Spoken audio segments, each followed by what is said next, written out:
So Matt, what are your thoughts about 2001? Well, that was a big year. We were both in college. That's the year we met and became friends. And of course, 9/11 happened. That was a terrible time. No, I meant the movie 2001. You've got a poster of it right behind you.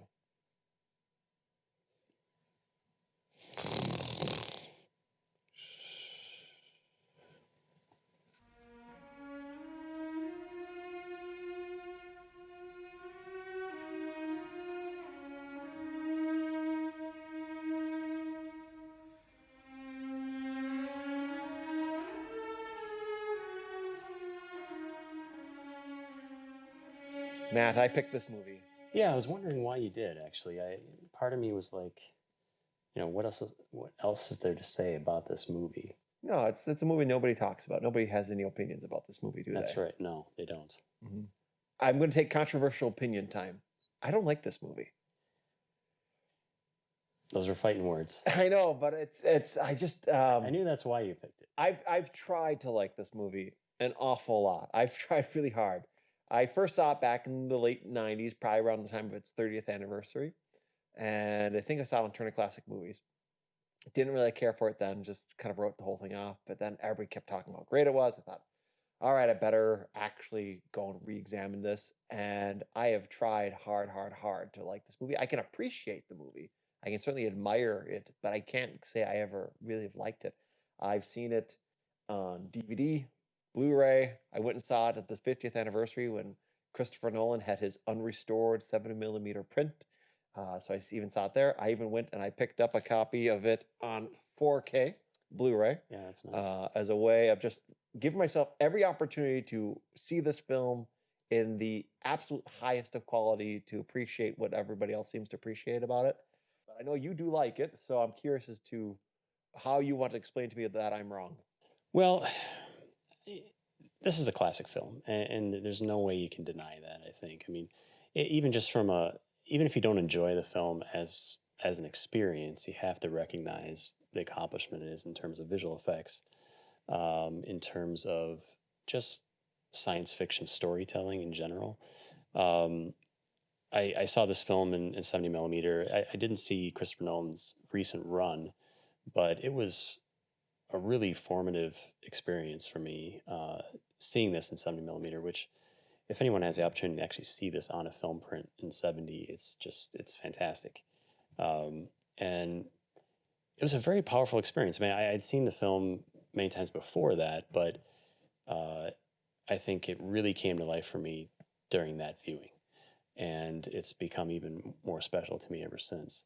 I can see how some people wouldn't get into this film. I mean, I can totally understand that it's not for everyone, but at the same time, it's such a hypnotic experience.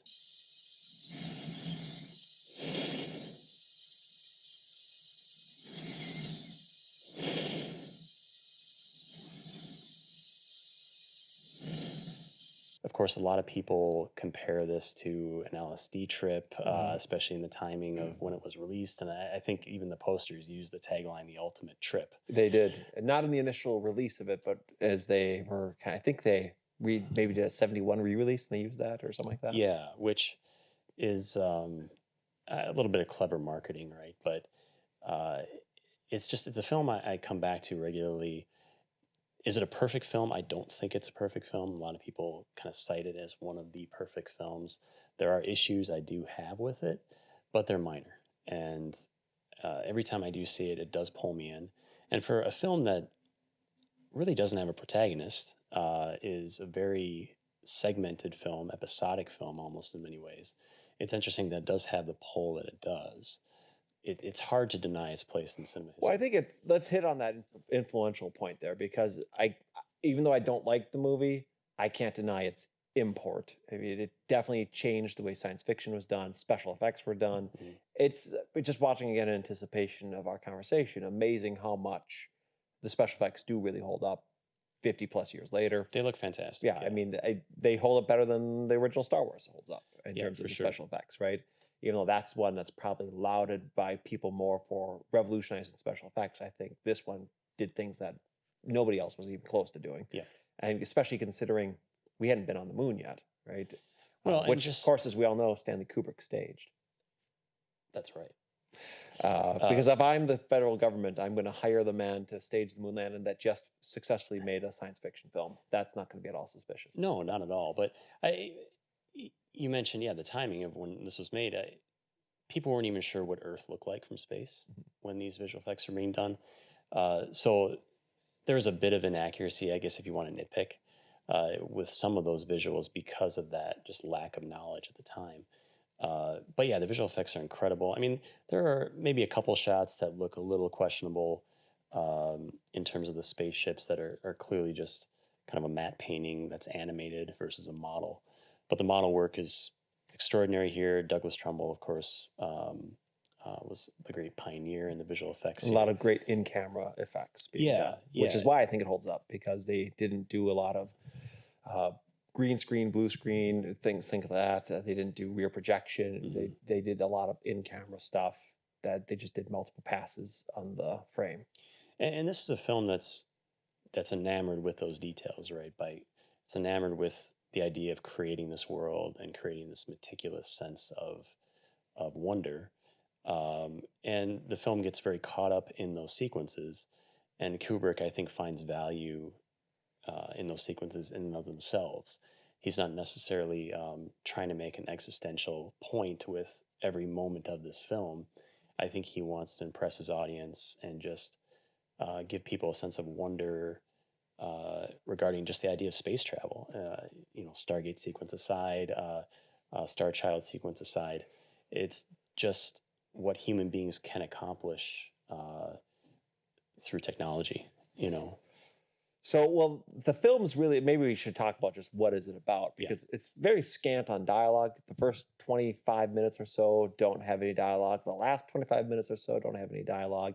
In between, there's not a lot of dialogue, and what's there is pretty banal. I mean, most people have talked about it, so we don't need to necessarily hash over what all that's about. But the story, I think, is really ultimately about evolution, right? That's what it's about. It starts with the famous Dawn of Man sequence, which, by the way, as a Simpsons fan, I have to admit that I have some wonderful jokes that's brought about. Cut to a clip of Homer Simpson hitting the monolith to scratch his back.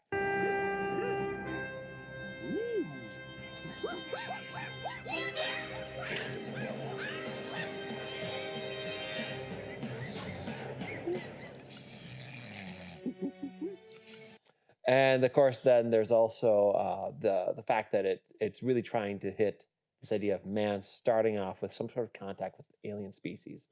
That's the undefined origin of these monoliths that are found throughout the world, throughout the galaxy, and then help us, I guess, reach the next stage of our evolution. Maybe just focus on that Dawn of Man sequence. I think it's pretty visually amazing, and it's definitely incredible that you can kind of get a sense of character out of these non-human, pre-human sort of, what's the word I want here? Hominids? Is that what I want?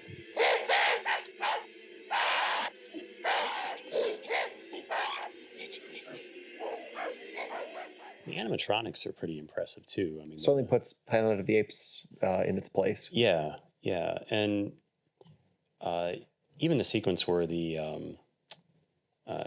almost like a leopard or a jaguar attacks the ape. That's pretty impressive too, because that's obviously in camera, and I wouldn't want to be the guy that was in that ape suit at the time. Especially knowing that Kubrick was a perfectionist and may well have made them do it 100 times. He probably did, yeah. I just keep putting myself in the audience in the late 60s. What were people thinking when they saw this movie? I mean, as it says on the poster, an epic drama of adventure and exploration. And it starts with a half hour of a bunch of prehistoric apes. Yeah, I mean, you see the poster, and it looks, you go in expecting like Buck Rogers or something, right? And it must have been such a bizarre experience for people just to sit there and watch this. I have to imagine a lot of people walked out. Supposedly, I think Rock Hudson walked out of the theater saying, "What is this bullshit?" So it was not well received initially. Yeah, but it pulls you in, and of course the sequence ends with the discovery of tools.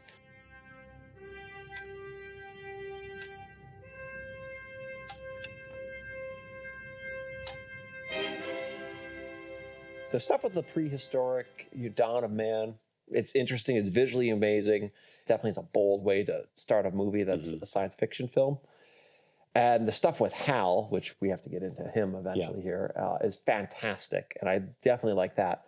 But when you frame it around these monoliths and this idea of these aliens and the final sequence, the Stargate, and then what happens after that, I just roll my eyes thinking this is so pretentious.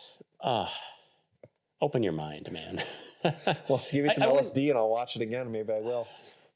You know, maybe we should continue in order here. I guess for now we can get to the Stargate sequence later. And like I said, I do have some issues with the movie. I don't think it's perfect. But I love the episodic nature of it. I mean, I really think it's a unique approach. Of course, the next segment is with Dr. Haywood Floyd and his trip to the moon to meet the monolith, essentially. That's been discovered. It's in the crater, and it's been buried for 4 million years, and now it gets activated when the sun seems to shine on it.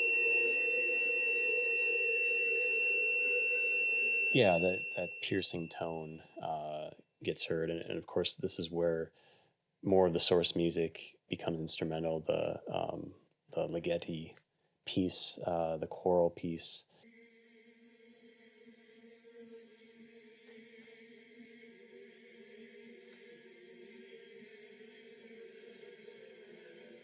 That we hear a couple times during that part of the film when he's just traveling in the shuttle, and of course when he confronts the monolith. I love that little part of the film too. It's an interesting part. Of course, the part on the discovery is the centerpiece of the film, but this little precursor sequence I think is great too. And there's weird bits of comedy throughout the film too. We can get to that later as well. But I always laugh at that little part in the shuttle where that one guy is he's really wanting a ham sandwich. What's that, chicken? Something like that. Tastes the same anyway. Got any ham? Ham. Oh, yeah. Well, I think he's obviously trying to make a parallel there between that and then the apes as they were eating earlier. Right? I think that's a good point. I mean, I think there is some parallels he's trying to show how people have evolved. Because I think that's the fundamental movement. I think if you strip away, because the AI component with Hal, the stuff that I do find genuinely interesting, and Hal, the performance, I think Douglas Rain is the voiceover actor that does the performance, a Canadian actor, does a fantastic job with that part. We next spoke with the HAL 9000 computer, whom we learned one addresses as Hal. Good afternoon, Hal. How's everything going? Good afternoon, Mr. Amer. Everything is going extremely well. Perhaps I'm just projecting my own concern about it. I know I've never completely freed myself of the suspicion that there are some extremely odd things about this mission. Do you read me, Hal? Affirmative, Dave. I read you. And that's all very chilling about how much technology do you give? How much intelligence do you give? Is he human? Is he not human? Well, he's definitely not human, but is he a person or is he not a person, right? As they program all this information into him. That's fascinating to me. But the evolution element just strikes me as kind of a... Well, I don't know. There are parallels being depicted, right? So you have the Dawn of Man sequence, you have learning how to use tools. Of course, the next sequence with Floyd, he's lost grasp of his pen, right, in the plane, or we're starting to lose control of our technology and of our tools. We have to learn to walk again. We have that insert shot on the grip shoes of the flight attendant. So we're kind of like babies again in space. And I think that's the point he's trying to make. He's hammering home. Hammering's a good word for Kubrick, isn't it? Yeah, and then... Subtlety is not a marking of his directorial career. No, it's not. But that's okay, I think, in the context of this film, because it's such a fantastical world that if we want to keep it grounded in some way, I think he has to make some of those points apparent. But yeah, we can get onto the discovery sequence. I mean, again, that is the centerpiece of the film. It's what people will most remember from it. Yeah, Right? it's the part that's parodied the most. It's the part that Including, by the way, for our astute Simpsons fans, a Simpsons Halloween episode in which Pierce Brosnan, James Bond himself, actually voices an AI that takes control of the home and has an affair or has an affection for Marge Simpson, and just like HAL 9000 goes a little crazy. Good morning, Marge. Good morning, Pierce. Where's Homer? I think he went to work early. That sounds like a lie. So Simpsons reference number 2. we need an on-screen counter for that. The design of HAL is impressive. Yeah. It's obviously iconic. It's very sleek. It's open to a lot of interpretation in terms of just, how you would look at it. It's kind of red, so it's kind of ominous, but it's also very, very futuristic seeming. It's a great, that's probably the best character of the entire movie. Yeah, the production design is fantastic, and the voice, of course, is designed to be very calming and soothing. And even when he's working up his psychology report, it's a very unassuming personality that he exudes, and that makes it all the more scary and creepy when he starts to turn on the humans. And again, Kubrick is kind of making the point of how human beings are struggling in space, right? And how it's a challenge to move around, it's a challenge to navigate, it's a challenge to do anything in space. Everything is slower, everything takes more effort. And the sequences are very deliberate, I think, to really emphasize that and how powerless we are in space. And even to the point of, again, when they're eating, watching the news on their iPads, another thing the film kind of predicted, Yep. They're eating baby food. It's kind of this mush. And again, Kubrick, I think, is making that point of we're in our infancy when it comes to space. Just a fantastic, I use the word fantastic a lot. I mean, obviously I'm a fan here, but the sequence where they're talking in the pod. You're okay. Well, what do you think?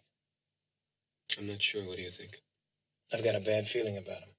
I was wondering why Dave turns the pod around. Like, you've got Because the movie needs to take place, man. That's because the movie needs to take place. Why doesn't Hal cut all the life support so that when Dave gets in, he can't live? I mean, and by the way, I always have found it, as much as they take time He's in his helmet, but yeah, but no, he doesn't, because he has to. Remember, he's outside. mm-hmm.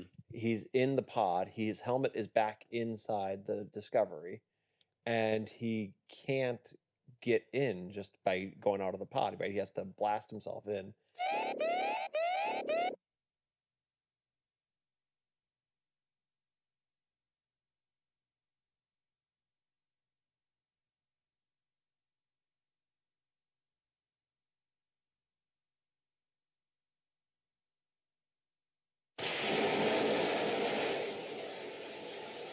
Which I've always thought, as much as they take effort to be very accurate about the spacewalks and the fact there's no sound in space, which they did that well before Gravity did that a few years back. Yeah. There's no way Dave can successfully eject himself from the pod into the hatch and not wind up losing his breath and then immediately dying. Yeah. Even if he held guess, his breath perfectly. What I think it's estimated you have 15 seconds of being in space before you would pass out, and then 90 seconds before you would die from lack of oxygen. Yeah. Before the cold would even kill you. It's hard for me to speak to. Well, it's less than 15 seconds it takes him to hit the lever there, and I think it's assumed that there was a helmet in the emergency airlock that he puts on and then goes into the Discovery. But these are all nitpicks. That is one thing that I'll say Hal, if he's that smart, he would have been able to make sure that Dave didn't get in there. Well, fair enough. Or just open up the door of the airlock. Just blow him out into space. We probably should talk about the final sequence of the film. Well, before that, though, I think the death of Hal is a chilling scene. Yeah, we shouldn't overlook that. it's a fascinating scene because it obviously plays the fact that Hal's voice is programmed the way it is. I know everything hasn't been quite right with me, but I can assure you now, very confidently, that it's going to be all right again. Yeah. And even as he's dying, you can tell he's trying to plead for his life, but there's no change of emotion. You know, the way a human would be crying, begging, and there's nothing like that. There's no appeal to my wife, my kids. It's just, but you can tell It's just pure logic. it's trying to say, please don't kill me, but not saying exactly those words. And it's a fascinating scene by all. And I would say it's probably my favorite part of the whole movie is seeing that sense of, oh, this is how, if we take AI to perhaps be able to evolve to this point where it could be almost at the level of a human, Yeah. then it's actually trying to defend its life, but it's also powerless to do so because Hal may control all these great many things, but he can't actually stop something outside of his own programming. And that's where some of the camera work gets more imprecise during that sequence. So It's there, handheld. yeah, there are times where there's handheld camera work here, and it's very effective there, right? And I love when it kind of switches to that because it gives almost this pseudo documentary feel to it, and it just creates kind of this creepy quality to it as well. Everything was so mannered and so symmetrical and so perfected in terms of the visuals, and now it's like, okay, things are getting messy. Now that you are in Jupiter's space, and the entire crew is revived, it can be told to you. 18 months ago, the first evidence of intelligent life off the Earth was discovered. The famed Stargate sequence, which also, by the way, does have a great visual joke that it provides in The Simpsons. Homer takes a ride in the Spine Melter 2000, I think it is, and it's a electric chair that gives a vibration, and he starts to go into the Stargate sequence with that. So there is something good about 2001. It did make a lot of Simpsons references. Well, you have to like it for that much at least, right? Oh. Yeah, it's a sequence that, of course, it's iconic. I'd say it's the most dated part of the movie. I would agree with you. It is a part I do kind of have a problem with. It's too long.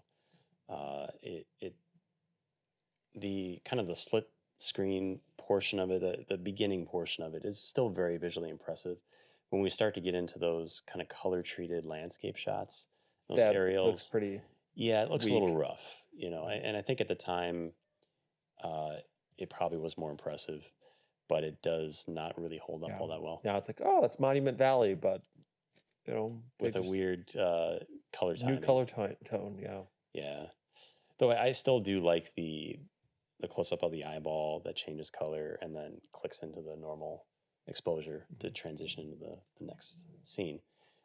That's still pretty neat. But it's the editing is interesting there, right? We have some freeze frames of Dave, almost like in agony, that show up here and there, and that's kind of some avant-garde editing going on here. And again, that must have been pretty startling for audiences.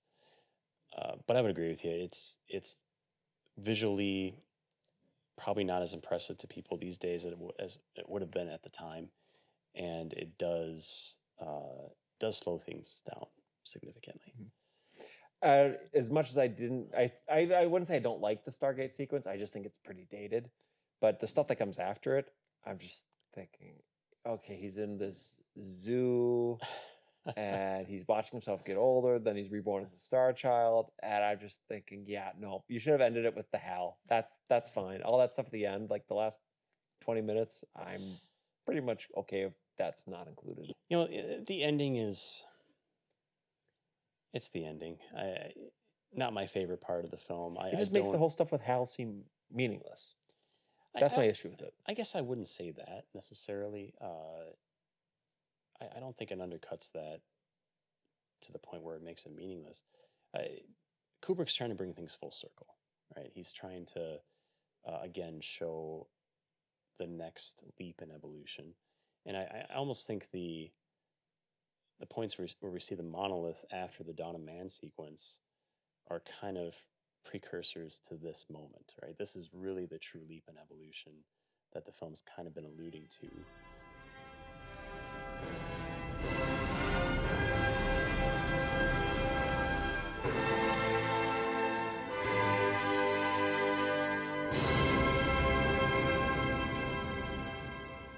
The ending sequence, I guess I'm not really going to sit here and interpret it. It's been interpreted many, many times. People can read all the books that have been read about Kubrick, I it. think, wants it to be ambiguous. I think the I think mistake so a lot too. of people There's- make is trying to lock in this is the interpretation. There's no one right answer. The movie's not wanting to be that, I don't think you could. and I don't mind that. Yeah, and I guess that's what I appreciate about it is the fact that this is a very bold movie and he's going for a bold ending, right? And can it come across as pretentious? Can it come across as, okay, this is just too much? Sure, it can. But it works for me. I think it's a powerful ending. Any film that forces its audience to ask big questions, I think, is something to be appreciated. We're sorely lacking in that these days. So I appreciate it on that level alone. But it's a bold ending. It works for some people. It's not going to work for others. But it's in keeping with the episodic nature of the film. And it does also provide, with the Star Child, another Simpsons reference, where Homer is the Star Child, and the Fox satellite falls down and hits him.